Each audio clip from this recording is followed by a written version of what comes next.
Ndabasuje mu izina rya Yesu. Yesu nashimwe cyane. Abankurikiye mwese muhabwe umugisha n'Imana. Uyu munsi dusome ijambo ry'Imana. Some igitabo cy'umuhanuzi Yesaya, ibice 62, umurongo wa 6 n'uwa 7. Aravuga ngo yewe Yerusalemu, hiza abarinzi ku nkike zawe, ntibazaceceka ku manywa na nijoro. Yemwe abibutse Uwiteka, ntimugatuze kandi ntimukamuhwemere, kugeza ubwo azakomeza i Yerusalemu akahindura ishimwe mu isi. Amen. Imana ishimwe. Muri uyu mwanya kugira ngo nsengane n'abinginzi, dusengere umurimo w'Imana cyangwa itorero ry'Imana. Imana ishimwe. Yesaya arandika aravuga ngo yewe Yerusalemu we, shyize abarinzi ku nkike, ntibazaceceka ku manywa na nijoro. Imana ishimwe. Arakomeza aravuga ngo kandi Uwiteka ntimukamuhwemere. Imana ihimbaza. Kugira ngo nsengane n'abinginzi, kera abantu bajyaga bafata iminsi 7 bakajya ku musozi, bakajya mu nzu, bakajya mu rusengero, bakamara iminsi 7 basenga Imana, binginga Imana, basengera itorero, basengera umurimo w'Imana.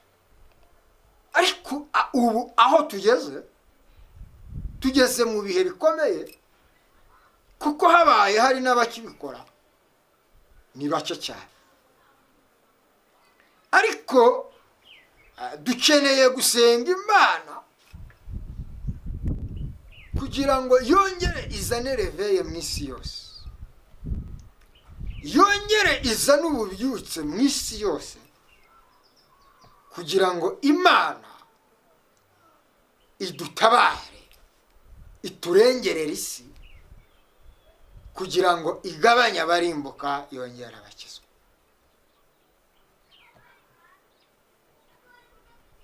Dukwiriye kugira intimba mu mitima yacu. Ubu n'abajya gusenga basengera ibyifuzo byabo, basengera ibyumba bibahagaze kubera imitima ibumva badafite umutekano bitewe n'uko bameze, kugira ngo muri iki gihe ubone umuntu ufata iminsi 3-4 ari gusengera umurimo w'Imana, itorero ryayo, ni ibintu bisigaye bigora.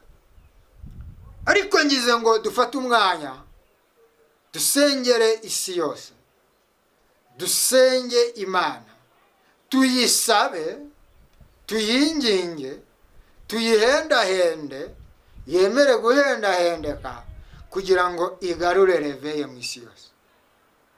Abantu mu isi yose bongere bagire ububyutse, bongere baryoherwe n'ijambo ry'Imana, bongere baryoherwe n'agakiza. Imana ntihabwe icyubahiro. Ndagusabye nshuti mwene data, dufatikanye gusenga Imana.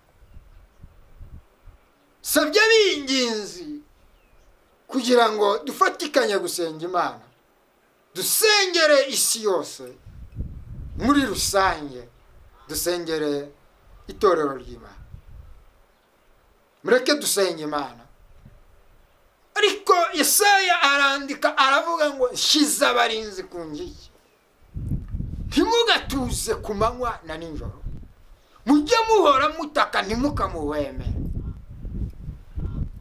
Ntabwo tugomba guhwema, tugomba gutaka ku manywa na nijoro, tugahendahenda Imana, kugira ngo isi yongere ibemo reve, yongere igarucemo ububyutse, abantu bongere baryoherwe n'iby'ubwiru bw'Imana, bongere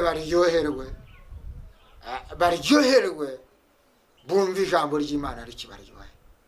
Imana ihabwa icyubahiro, ariko ntiduhweme, dukomeze twinginge Imana, ntiduhwemere Uwiteka, ahubwo dukomeze dutake, tumuhendahende, tumwinginge, nawe azemera kutwumvira. Imana nihabwa icyubahiro. Mureke dufatanye dusenge Imana, dusengere itorero mu isi yose, dusengere isi yose muri rusange. Imana nihabwa icyubahiro.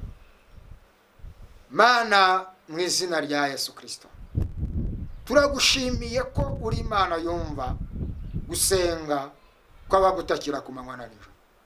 Wabwiye rero Yerusalemu urayibwira ngo shyize abarinzi ku nkike, ntibakaguhwemere ku manywa na nijoro, bahore bagutakambira. Mana, dusengeye itorero ryawe kugira ngo ugabanye abarimbuka kandi wongere abakizwa. Turasenze dusengeye igihugu cy'u Rwanda kugira ngo ukigeremo, ugaruremo reve, abantu bongere baryoherwe n'ijambo ryawe, bongere bakunda ibyawe. Izina ryawe ririhabwa icyubahiro. Dusengeye Afurika muri rusange kugira ngo Mana uyitahemo, numara kuyicaramo uyigezemo, Afurika yacu bongere igiremo reve, habemo ububyutse, ijambo ryawe ryongere ryamamare, rigere ku mbaga nyamwinshi.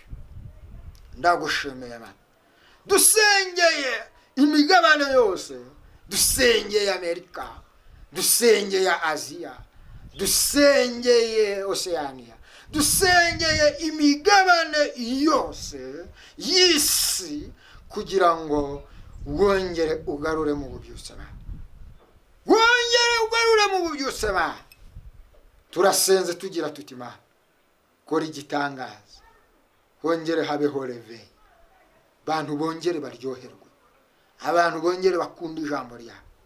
Turasenze mu izina rya Yesu Kristo, turaguhendahenze cyane kugira ngo Mana wongere turebeshe ijisho ry'impuhwe ryawe, uturebe ijisho ryiza, isi yose wongere habeho ububyutse, habeho imbaraga zawe, habeho kongera gukanguka, kuko abantu barasinziriye.